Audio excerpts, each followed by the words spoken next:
Hi everybody and welcome back to Lost Genre Reddit Stories. This post is from the subreddit Relationships and it's by user HelpMeThrowAway146. Me, 33 female, and my husband, 34 male, together for 10 years. He is uncomfortable with how often I touch him. Hi Reddit, I have been married to my husband James for 4 years, and we were together for 6 years before that. When we started dating, I was very upfront about my libido. I didn't want to pressure him and told him flat out that he should reject sex if he wasn't up for it at any time. No hurt feelings on my part. He jokingly laughed and said he could meet my libido, but after a couple of months and the honeymoon phase was over, he admitted that he couldn't. We've since started this little check-in. It's not on the dot once a month, but every couple of weeks we just check in to see where we're at with everything. We try to communicate everything as it's happening, but sometimes that just doesn't work out. So we made this a casual checkup to talk about stuff. Usually it's about small things like the last 2 weeks I've had to remind you to do the dishes, or you promised X but it hasn't happened yet, could we make a timeline? It takes the edge off of a serious sit down, although we have had those too, and builds a time and place where we can discuss minor stuff that we might forget at the moment. For example, I want to talk to you about the dishes but had to run off to work and forgot until you did it again, and now it's built up in my head. Part of the check-in is my initiating sex. He also initiates sex, just less often. My libido is pretty constant and pretty high. James's libido fluctuates a bit more and is more likely to change based on things like stress. So every time we do a quick check, if I'm initiating too often or just enough, or if he'd be comfortable if I did it a little more often. For example, about 2 years ago, James had a really stressful job. Sex was just another stressful thing for him and he wasn't up for it anyway because of his mood. So we had sex maybe once a week, as communicated. When he finally quit and took a break from working, we had sex almost every day, as communicated. And then we went back to a happy, although fluctuating, medium. This usually works well, but yesterday something went a little weird, I guess. I've been very frisky lately. I'm so in love with my husband, I'm just ready to go whenever. When I wake up next to him, I'm ready. When he comes to bed and his shower wakes me, I'm ready. Throughout the day I see him and I'm ready. He's an amazing man. He's smart and he's handsome and funny and honest, and I could write a novel's worth of things I love about him. I constantly want to be close to him, I constantly want to be intimate, and I constantly want to bump bits because bumping bits feels even better when it's with the person you love. I know he doesn't want me instigating sex that often, but he never had a problem with me being touchy-feely. If we both got work in the morning, I don't want to have sex either, even when I want to, if that makes sense. I'd still like to cuddle and make out and touch him. This is something separate from initiating sex. I can be really touchy and sexual without it being sex. That's never been a problem, although I will admit I've been doing it more often than I used to. It wasn't something that pressured him by his own admission, it was just my love language. But yesterday, he had a sit down with me and told me I did stuff like that way too often. I was always touching him and always frisky, and he was a little angry about it even. I explained that it was a genuine reaction to seeing him, and that while I generally tried not to touch him sexually, so rub his arm, not his thigh or pecs or ass, that's because I love him, not to pressure sex. And then I ended the explanation with an apology, that I didn't mean to pressure him or make him feel uncomfortable, and that I'd pay more attention to my actions when I do it and do it less often. I mean, it sucks to have to manage that genuine emotion, but if he's uncomfortable, I'm not gonna continue, you know? But he got a little angrier and said it wasn't about pressuring him. I made him feel objectified, like all I wanted was his body. It felt like a punch to my gut. I'm not constantly touching him because he's some sort of celebrity A-list hottie. I love my husband and I think he's attractive and want to be intimate with him, but if you guys saw a picture, he's not stereotypically attractive. He's not 6 foot tall, he's not muscular, and he doesn't have those jawlines actors have. He's got a dad bod and he's a little short. He wears glasses and is balding and isn't typically attractive, but I love him and I love the way he looks. It's not that he's had a long history of girls dating him just for his looks, and then I'm adding to that with my behavior. I'm not touching him to feel his six-pack that he doesn't have. I'm not touching him because I want physical touch with this amazing man. I'm not solely attracted to his body or ass or whatever. A huge part of my attraction to him is who he is. I would bet this man no matter what. He could be 70 and wrinkly and bald and wearing ugly clothes and I still go to town on him. I can't imagine him doing anything to his appearance or body, barring extreme unhealthy neglect, that would make me less attracted to him. And he knows my history with that word specifically, some stuff in university. He's aware of it. So it kind of hurts that he'd use it. It's not that he's not allowed to feel that way because of my history, but he knows what that word means to me. And if he feels that way, that's a huge problem to me. It needs to be fixed. I can touch him less and be less frisky. That's a compromise I'll have to make. But if he feels that way, I'm not sure what I can do to make him stop feeling that way. And it sucks that I have to rein in doing this when it was never a problem before. He always welcomed it and even noted when I did it less. But now it's become a problem. It's going to take time for me to adjust to doing this, and I'll have to get used to expressing my love in other ways. But he was genuinely kind of angry during the entire exchange, and that's new. I want to do something, take extra steps besides just stopping to make him feel better. I want to sit down again and talk, but for the first time since I've ever met him, I'm not sure how to start or what to say. It's going to take genuine effort for me to ramp back my touchy-feeliness, and I know I'm not gonna get it right immediately in the short term. I want to maybe go out for a nice dinner or buy a gift or something. I want a gesture that communicates that I never meant to make him feel this way. Any suggestions?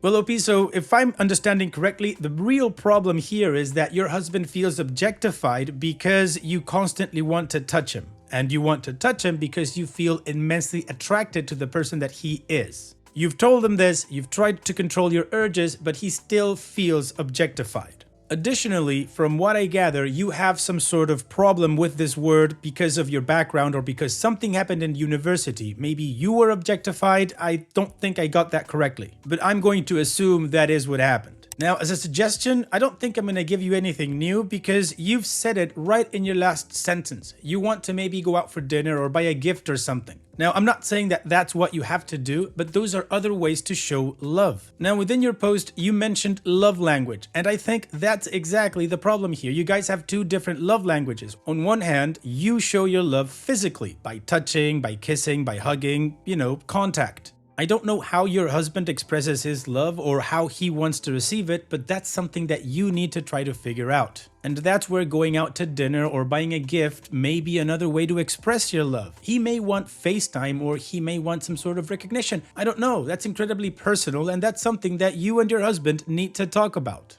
And what do you guys think about this whole situation, or what would you do if you were in OP's shoes? Let me know in the comment section, and now let's move on to the community comments to see what they said.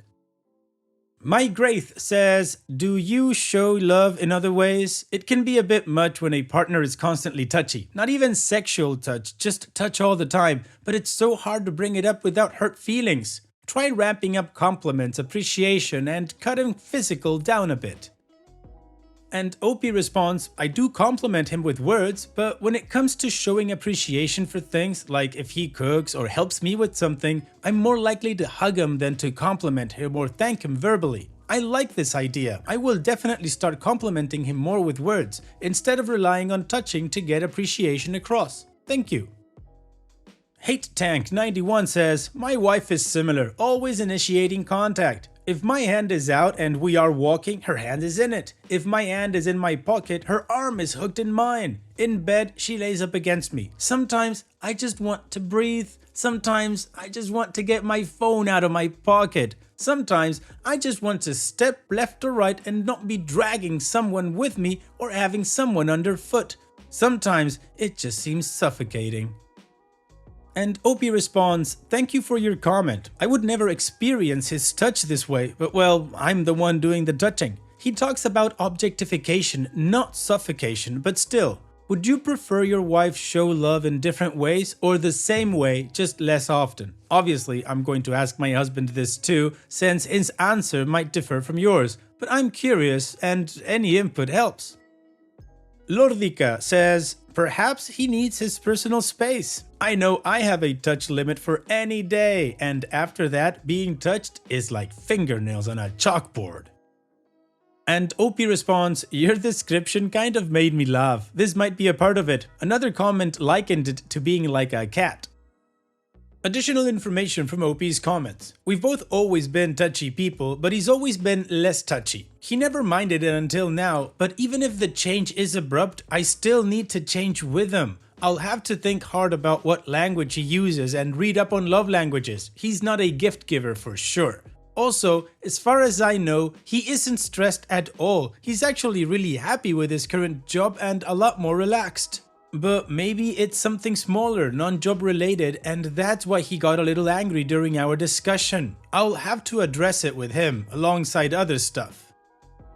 And just to be clear, I don't feel unloved or unwanted or unworthy of him. My touching him is because it's the opposite. I know he's not Adonis, but he's damn amazing and I love him. I want to touch him because he's an amazing man who makes me feel loved and worthy and good, and I am not interested in opening up the relationship or even having a three-way closed relationship. I have a high libido, but my needs are being met. The sex we do have is good, and I've never had a problem meeting my own sexual needs when he cannot. It's not really about the sex though, it's about his kind of abrupt reaction to my touching him. Anyway, you guys are right. Even if my motive isn't overly sexual, if it doesn't translate that way for him and ends up stressing him out because it comes across as aggressive cuddles, I don't aim for that, but I think maybe that's how it came across, and it would definitely explain why he was a bit angry. So if his feelings towards my touching have changed, then I'm going to have to change the way I express it alongside that. Also, I don't think therapy is ever a bad idea, but I think suggesting couples counseling therapy would be a bit of an exaggeration for the problem we're currently dealing with. And I'm definitely going to be asking him about him feeling objectified. What I'm not sure about is if that feeling goes away or not. It's not an at the moment kind of feeling, it's the sort of thing that builds up. If he's at a point where he feels objectified, I'm afraid that I already went too far over a long period of time. At least in my experience, if he feels objectified, a problem has built up over time. Changing the way I love or interact with him will stop the problem from getting worse, but will it get rid of that buildup? Alright, well, the community gave OP a lot to think about, and apparently it did help out because OP had a lot to say and some follow-up questions, but the overall thing is that she kind of understands is a love language thing. So now it's time that we move on to the update to see how this story ends, but of course before that, here's another one of my playlists for you to enjoy after this video. Now let's move on with the update. Hi Reddit, I didn't expect my post to get nearly as big as I thought it would be. I went into it trying to reply to everyone because I expected a handful of comments. I tried replying to as many of you as possible, but I did miss some. I'm sorry. Besides a particular comment that accused me of sexually assaulting my husband, which has since been deleted, most of you guys really had helpful responses and anecdotes. I really appreciate that everyone took time out of their day to read through my post and give me advice. On to the update. This feels a little messy because I'm having trouble organizing my thoughts and I apologize, but this update did not go as I expected. A commenter said that it sounded as if my husband was directing his emotions about unrelated issues onto me. I replied to be polite, but honestly kind of put it out of my mind. My husband has never really done anything of the sort and I have no reason to suspect he would do that now. Well, turns out that the commenter is clairvoyant. It turns out my husband's mother has been diagnosed with a medical issue and does not have very long to live. She was initially in the hospital about 2 weeks before my post, which I knew. What I didn't know is that the doctors found some things that gave her a very short life expectancy. They weren't sure what the problem was, but they knew what the problem would lead to. I and my husband's siblings were told it wasn't a big deal. My mother-in-law didn't want any of her kids to know until she was diagnosed properly with the real source of her issues. My father-in-law went against her wishes and told my husband, who convinced my father-in-law not to tell any of his other children. He also didn't tell me, out of respect for his mother's wishes, until a couple of days after my post. So obviously, my husband had been going through a lot of emotional things that he didn't share with me out of respect for his dying mother. He felt he couldn't disrespect her wishes after his father already did, so his worry and his inability to lean on me for support culminated in him struggling emotionally, which led to our minor argument. We have been discussing that our communication suffered and that it led to the conversation about which I asked for advice. That really hurt and isn't a good habit to have in a relationship. My husband had never done anything like this before, and he was quick to own up to his responsibility for this. We've mostly been dealing with my mother-in-law and trying to make her comfortable and happy, but we have spoken a little about what my post was about. As I said in my post, usually my touching wasn't too much for him at all, but if my touching is just too much right now because of everything else going on, that still needs to be addressed. My husband admitted that he usually loved it, but right now it felt like he was being overloaded with stuff and my touching contributed to that. He also admitted that he didn't communicate that properly. We agreed that my husband would practice being more upfront and immediate about any discomfort I might bring if I helped him along by more regularly asking boundary questions when I do touch him, which I will of course, by reining in until he communicates that that can change. We ended up agreeing that diversifying the way we show love would never be a bad thing. I showed him my post and we want to look through the love language stuff and communicate better about everything that I, and your advice, brought up in the post. However, right now we're focusing on his mother, so we haven't gone into it as deeply as we'd like. So a lot of what's in my post is a problem, but not as big of a problem as my husband initially made it seem, and potentially it might be temporary or it might not be. I'm just happy my husband and I are communicating again, so we can tackle everything as a team. We will still be looking through all of your great advice, but right now it's just not a priority. Thank you guys again. It's only one update per post, so I won't be able to update further along in the future when we're more actively putting all your advice into practice, but I hope this update suffices. Well, OP, it works for me, and even though your mother-in-law is going through a tough time, I'm gonna call this a happy update for the two of you because you understood that communication is always the most important thing between the couple. So here's wishing that your mother-in-law is comfortable for the remaining time and surrounded by love, and that you and your husband keep communicating the way you're now doing. Thank you so much for sharing, OP, and all the best in the future. Now, let's finish this video with a mood booster post. This post is from the subreddit Malicious Compliance and it's by user Russian Anna B. My boyfriend gave himself an allergic reaction to get rid of his boss. Not my story, but my boyfriend's. He doesn't like writing, but we've been listening to a lot of Reddit stories and this story came up. His family confirmed this happened, so it's not made up. When my boyfriend, Jake, was 19, he had a job at a smoothie shop. He worked with 3 other people and his boss. We'll call him Michael. Jake's one stipulation before getting his job was that he not work with peanut butter since he is allergic. He'll break out into hives and if ingested his throat will swell. Not bad enough for an EpiPen, but bad enough to need Benadryl.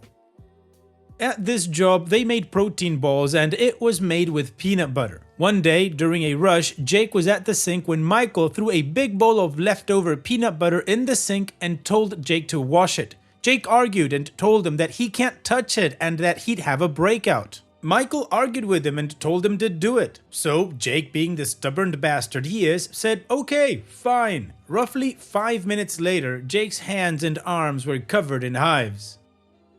So once his arms had visible hives, he took a picture and sent it to the work group chat the owners were in, saying, "Can someone cover my shift? I'm a tad under the weather," with pictures of his hands. He walked out before anyone responded. Someone covered his shift and the owners came in with the girl who covered the rest of his shift to yell at Michael. The next day, the girl told Jake about Michael getting chewed out by the owners. The owners called Jake and apologized for what happened. Long story short, that along with stealing money from the registers and being crappy with the high school girls, Michael was fired. Jake quit shortly after, just because. Wow, OP, I gotta say, it was a good malicious compliance, but it was a huge risk on Jake's side, I'd say. Even though it's not EpiPen worthy, allergies can sometimes get out of hand. In any case, he did do what he was told, and then Michael got fired. Good. Thanks for sharing, OP.